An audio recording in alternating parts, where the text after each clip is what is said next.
Hi friends, നമുക്കിന്ന് ചെറിയൊരു story കേട്ടാലോ. സ്റ്റോറിയുടെ പേരാണ് family picnic. I am James. ഞാൻ James. My family went to a picnic last Saturday. കഴിഞ്ഞ ശനിയാഴ്ച എൻ്റെ കുടുംബം ഒരു പിക്നിക്കിന് പോയി. My mum brought a lot of snacks.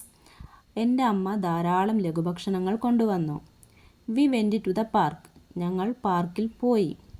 V ate a lot and played hide and seek.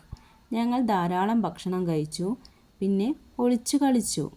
ഇനി നമുക്ക് കുറച്ച് ക്വസ്റ്റ്യൻസ് നോക്കാം. What is the boy's name? ആൺകുട്ടിയുടെ പേരെന്താണ്? What did the family do? അവരുടെ കുടുംബം എന്താ ചെയ്തു? What did mum bring? അമ്മ എന്താണ് കൊണ്ടുവന്നത്? What did they do at the park?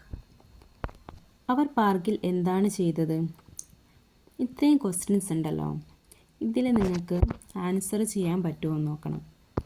ഈ സ്റ്റോറി കേട്ടിട്ട് ഇങ്ങനെ നമുക്ക് ചെറിയ ചെറിയ സ്റ്റോറികളൊക്കെ കേട്ട് അതിൻ്റെ ക്വസ്റ്റ്യൻസിന് ആൻസറൊക്കെ ചെയ്താൽ തന്നെ നമുക്ക് എന്ത് ചെയ്യാം, ഈസി ആയിട്ട് ഇംഗ്ലീഷ് പഠിക്കാം.